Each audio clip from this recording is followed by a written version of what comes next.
Hello, everybody. Once again, welcome back to my channel. This is your boy Prosp.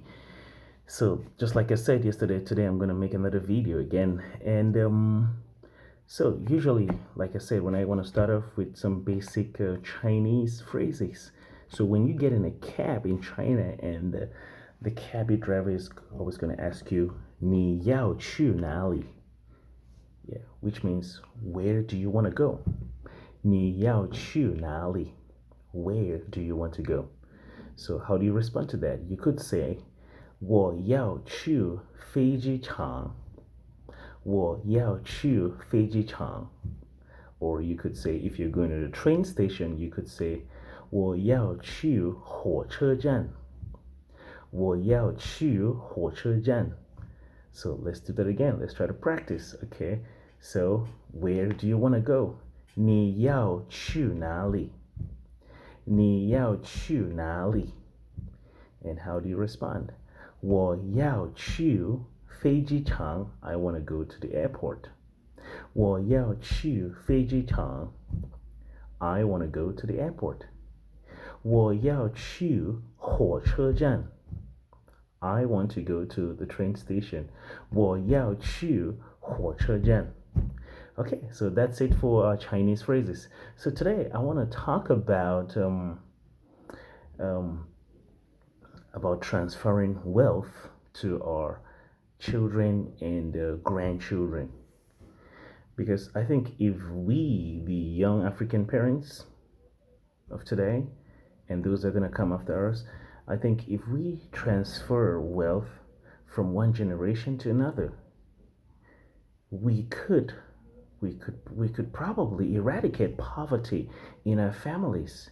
And if we eradicate poverty in our families, we're also going to eradicate poverty in our communities. So I think we should try to transfer wealth from one generation to another. Because if you make wealth in your lifetime and you spend all that wealth and you leave nothing for your kids or your grandkids, and they have to come up to and make their own wealth and spend everything, well, I don't think we're getting anywhere. So I think if we can transfer wealth from one generation to another, we could probably eradicate poverty. And how can we transfer wealth from one generation to another? First, let's say you have a 1-year-old baby and you set up an account for that kid. And every month you make it a priority to deposit just about $50. You could convert that in whatever currency, or you just deposit every month, you deposit $50. By the time that kid reaches 20 years old, I bet you that account has over $10,000. And that's a lot of money. That's basically a fallback for your kid. Let's say he gets out of college, he graduates, and he doesn't have a job. He could probably use that money to set up a business, to set up a company or anything.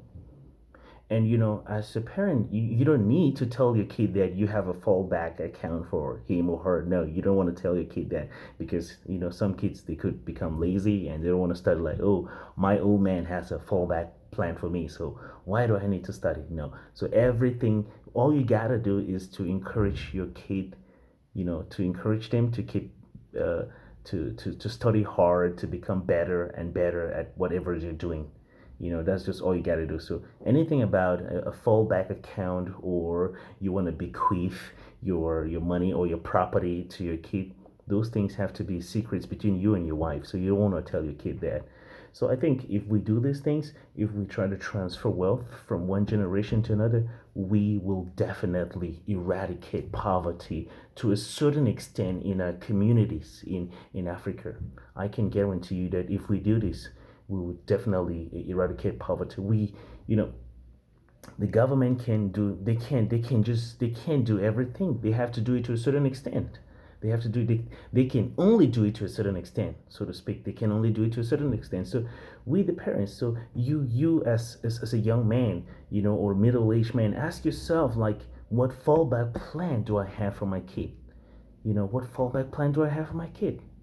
So we should think about that. I think it's high time we think about this, because there's some people, well, not just in Africa but in other countries, they could live a whole life cycle in poverty, which is it's really it's not something I want to really talk about. But let's just try to think of fallback plans for our kids, and I think that it will go a long way to, if we start this and other people in other communities see what we're doing in our family. We try to empower people in the family to be financially independent.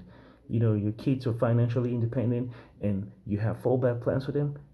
It's gonna be contagious. People are gonna copy. They're gonna try to emulate our example. So I think it's something we should start doing. We should do it.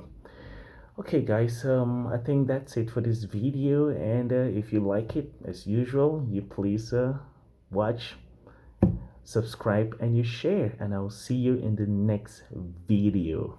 Bye bye.